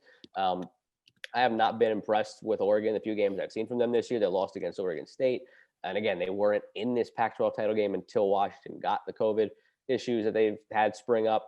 USC had a couple of close games. They had a close game to start off against Arizona, and at times they've looked like they could be had, but Keaton Slovis has been tremendous, and Amon-Ra St. Brown is ridiculous at receiver right now. I don't know that Oregon can score with USC. I think this game kind of has 34-24 in favor of USC. The number's 3, so I'll take USC minus 3. My number 3, I'm going to college as well. You think Clemson's going to blow out Notre Dame. I like the Irish. I just think the Irish are a great matchup for Clemson because the way that they play offense against Clemson's defense. Clemson loves to blitz, but Notre Dame's got big receivers. Michael Mayer is a huge tight end. Ben Skoronek's a huge wide receiver. They got one of the best offensive lines in the country to hold up against that pressure. And look, Trevor Lawrence is going to be the number one pick. He's an unbelievable talent. But I still think the game plan for Notre Dame remains the same. In the first game, they wanted to take away ETN, and they wanted to force Uiagalelei to beat him. Well, as crazy as it is, I think you, again, have to take ETN away so you can force Clemson into a passing team and just take your chances with Lawrence. I think they do that. I think Clemson wins, but especially the fact I get that half point, maybe it's 34-24, something like that. I like Notre Dame plus 10.5. My last two were NFL. The line scared me a little bit. I didn't think this would be such a small line, but I like the Dolphins minus 1.5 at home against the Patriots. I think after Thursday night, the Patriots kind of looked exposed a little bit, and the Dolphins, they were right there against the Chiefs this week. The Dolphins defensively deserve more credit. I think people have been giving them, and the corners on the outside have been tremendous. They turned Pat Mahomes over 3 times with picks. They forced a fumble in that game. We haven't seen people turn the Chiefs over the way the Dolphins did, and they've done it all year with the turnovers. I don't think we talked about this last week when you were on the Patriots and I was on the Rams. I don't think the Patriots are good. I think they've ground out a couple of victories just because that's kind of the Belichick way. But I think when they are going up against teams that are truly better than them, and I think as weird as it is to say the Dolphins are truly better than them, and the Dolphins are fighting for a playoff bid, and Flores comes from the Patriots and would love to beat them to help his team continue to make the playoffs. I really do like the Dolphins. Tua has been taking care of the ball, and Gesicki being hurt could hurt them, but I think they do enough to get this victory. So you have Miami 1.5. I have them at 3. I'll take it either way. Don't matter. I'm looking at them right now at 1.5, where I see it. But either way, here, let me know. Where are you looking at? I'm just looking on ESPN at Airlines. I was looking at FanDuel, but let me see what DraftKings has, and let's see if we got a tiebreaker on this. Right. It's also 1.5. So 2 of them are 1.5. So go 1.5. Sweet. All right. Well, that is my number 1 best bet is one of those teams. My number 2, though, Joe, we love this team. We've been on them all season, but the spread worries me. And the fact that I know everybody's going to be on them. I'm taking Louisiana plus 3.5 against Coastal. I'm hoping Coastal wins the game by 3 because I hope they win. But again, the line is it's low, and I'm afraid to lay the points with Coastal. And it's tough to go undefeated. It's tough to beat a team twice in the same season. Louisiana's going to want revenge. Everybody's going to be talking about if Coastal wins this game, they have 3 wins over top 25 teams. Do they jump Cincinnati as the top group of 5 and go to a BCAS bowl? It's just, there's too much going for Coastal. I like Louisiana this week plus 3.5. It's my best bet of the college weekend. They almost lost last week against Troy in a similar spot. So my number 1, I'm not going against what has gotten me here all year, PJ. The Rams minus 17.5 at home against the Jets. Don't care about the number. I would have taken this all the way up to 24. I know my team. We just saw them lose 40-3 against the Seahawks. I said in the podcast last week, I looked at it as a 38-3 game. I was 2 points off for the Seahawks. It's the number 32 offense against the number 1 defense. And we know how that Ram offense has been clicking lately as well. I look at it like this. There's no shot. I'd be stunned if the Jets find a way to score more than 10. So worst case scenario, the Jets are scoring 10, or best case scenario, depending on which way you look at it, 10 points. The Rams are getting into the end zone against that Jets defense at least 4 times, at least, probably more. So on one hand, I don't think there's a possible way the Rams score less than 28. I don't think there's a possible way the Jets score more than 10. So right there, if it's both extremes, it's 28-10, and that's a cover at 17.5. So, and I think it's going to be, I genuinely think, PJ, we will see. I genuinely think the Jets are going to get shut out this week, like they did against the Dolphins earlier in the year. I genuinely think they're going to get shut out. I think this game is probably 34-3. I'm sorry, 34-0. Maybe the Jets get a field goal on the opening drive. I saw the stat this week. The Jets are second in opening drive scoring, and then last in the league for every other drive after that, which is ridiculous. So if they get anything, it's a first drive field goal, but probably 34-0 or 34-3. Sign Gase to 4 more years just because his opening script is fantastic. Hey, he's a hot commodity as a head coaching candidate for any team that wants a number 1 pick. Yeah, so that's true. That's something going for him. Joe, I'm surprised you took the bait because my number 1 is New England plus 1.5 against Miami. We did this last week. I did, but look, New England is not good. But I'm shocked that you could back Miami when it's Belichick versus a rookie quarterback. I mean, that right there should tell you everything.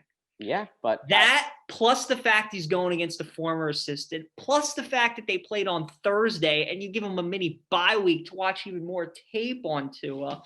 Look, this game was ugly when they played all the way back in week 1 when Fitzpatrick was quarterback. It's going to be another ugly, low-scoring game.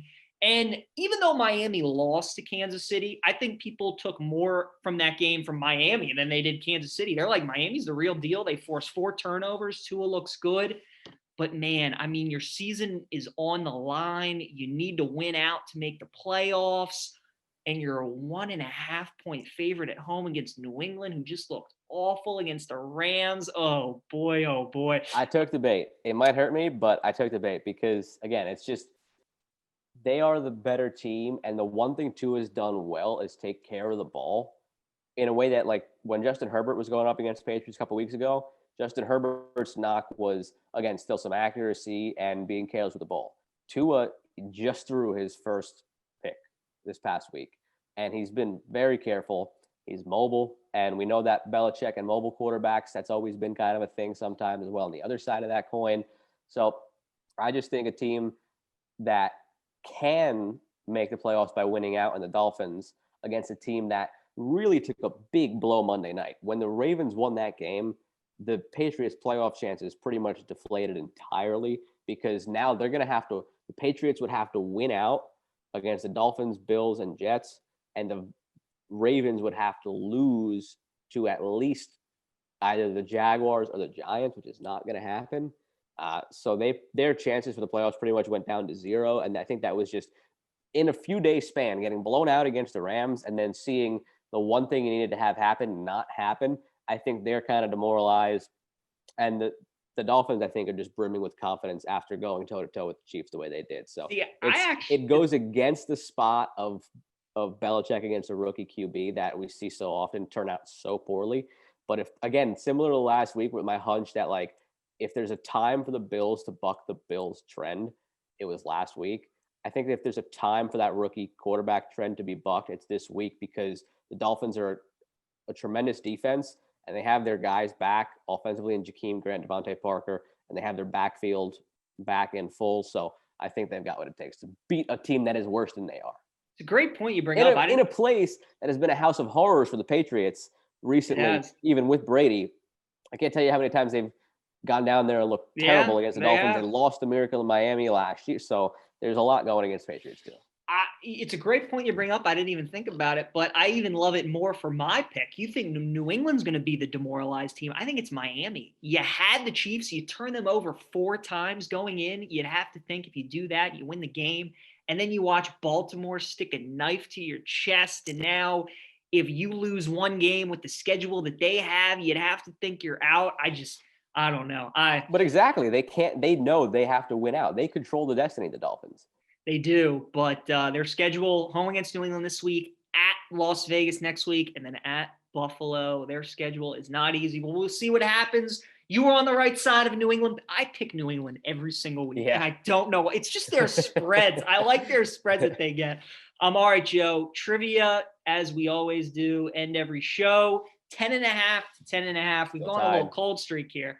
I like my question for you this week. I believe I'll give you my question. I'll give you my question. I like mine too. We talked about the whole group of 5 thing in the college football playoff, and they haven't really been given a chance. I don't want you to match team with year and what number rank they would be. That's just brutal. since the college football playoff started in 2014, I just want you to give me the 6 teams that have finished as the highest ranked group of 5 team, which is really 4 because one of them is very easy and I did it twice. Honestly, you know that it's UCF, so I'm going to forget. yeah. Just forget that. Just give me the other 4 teams who have finished as the highest ranked group of 5 team. Again, you don't have to match the year or the rank. Just give me the 4 schools who have done it, and your time starts now. All right. I know Western Michigan is 1 with PJ Fleck. 2016, they were number 15. So that's the furthest year back. No, 2014. Oh, Cheerleaders. 2014. Okay. I mean, is Boise one? UCF were 2017 and 2018. UCF Gotcha. was 12 and 8 those years. Is Boise State one of those years? Boise State was the very first one in 2014, number 20. So you've got. Didn't they play like Arizona or something?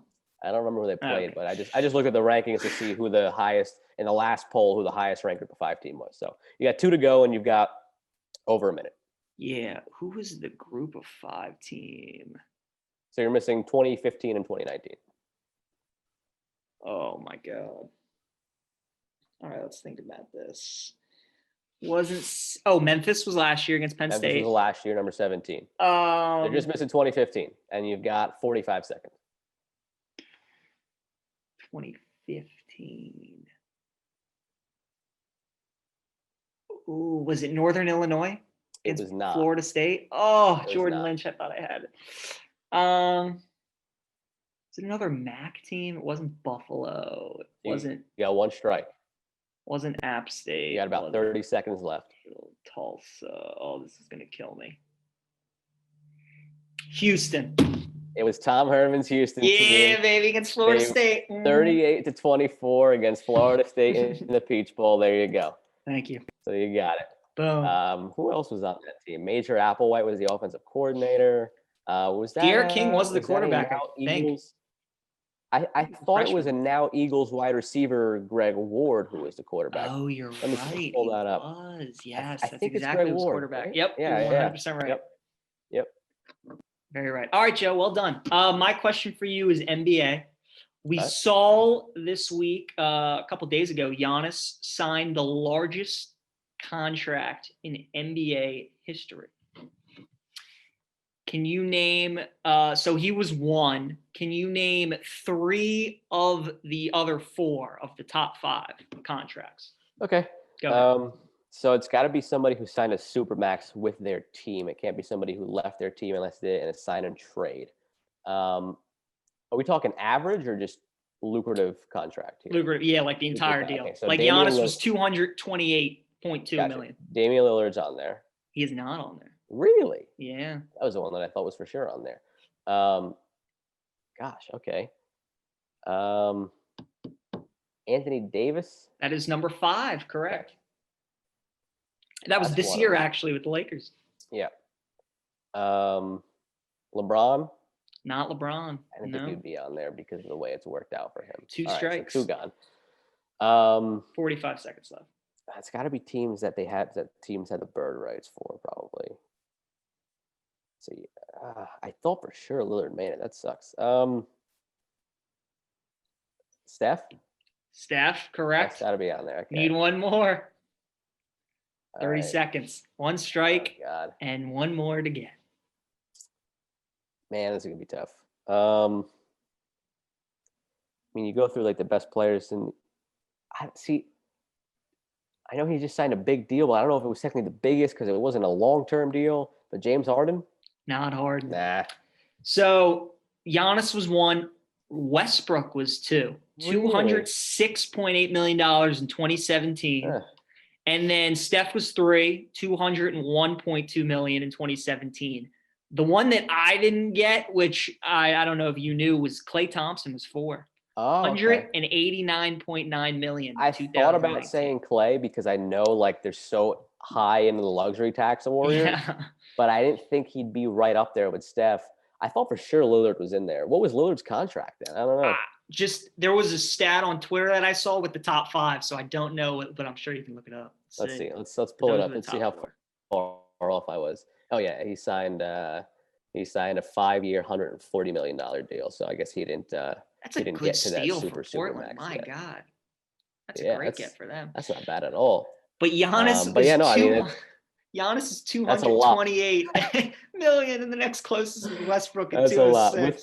What threw me was the overall value, not average. Because if it's like average, like LeBron's up there, Lillard's up there, Harden's up there. Right. but That's the per year. I think Harden's like 50 per year, but it was the total money. All right, good question. You have finally retaken the lead in trivia by one. Yeah, I like the college question. I do this college bowl pool every year where I pick against the spread. So I was trying to remember like those group of 5 bowl games, like who was the team. And I'm like, Houston, I had them that year against Florida State. There you go. Well, hey, it's weird, but I guess we got to start doing bowl preview maybe next week. Possible guest brewing. Could go through NBA preview and bowl preview next week. We will try to have a pod out by Tuesday next week, Tuesday or Wednesday. Yeah, Christmas time. So we'll see how that goes. We'll keep you updated if you're following us on Twitter at GlassOJoe, not Glass of Joe. That was taken for some reason, but GlassOJoe without the F in of is us. But all right, PJ, we're getting to crunch time in the end. Oh, I saw you were bouncing Survivor this week. You had San Fran. I don't want to talk about it. You clung on for a while. I mean, I had Pittsburgh saved for this week against Cincinnati, and San Fran couldn't have gotten me my win. I'm still one of the 3 in our pool who are perfect and have not suffered their first strike. There's a dozen of us overall, 9 with 1 strike, 3 perfect. I'm one of the 3 perfect. I have the Titans at home against the probably Matthew Stafford-less Lions this week. And then next week, I'll probably go with the Browns on the road against the Jets. And then week 17 will be a free-for-all depending on who is and is not resting players. I looked on ESPN.com's. I've gone way too much into this. Like, I don't think I've been this close to the end of a suicide pool before. But I looked in the ESPN playoff machine to see what the scenario could be in week 17, such that the Packers would have the number 1 seed clinched. And that's what I'm hoping for, because then the Bears could be a play in week 17, because week 17 is going to be tough, man. Week 17 Joe, it's impressive you made it this far. I lost week 1 with Indianapolis to Jacksonville. That was the Jags' only win this season. And then I ran the table for 13 weeks straight and then lost last week. Week one's always tough because you don't know anything about anybody. So I just went – I know you like to try to save teams for later on in the year. I went with the big guns right away. Thursday night, I took the Chiefs against the Texans because we know the stats about Andy Reid in opening games or off of bye weeks when he has all the extra time to prepare. So I was like, you know what? Week 1, 2, and 3 are always the toughest because we don't know who is what yet. So I was like, all right, screw it. Let's just get past this little first wave and take the Chiefs. I don't have them later in the year, but I'll manage. And I've managed, so it worked out. It worked out. Well done. All right, well, thanks again to Rob Carlin for joining us. Great talking to him. Ryan Wormeli for surprising Joe. I'm sure Joe really enjoyed the Ravens talk. But yeah, great week of college football. Great week of NBA is coming back. NFL, a lot of good stuff. PJ, by the time we release our next episode, the NBA season will have tipped off. Yeah, that's freaking crazy. That's crazy. All right, Joe. I'll see you, buddy. Have a good weekend. Yep. Thanks. You as well.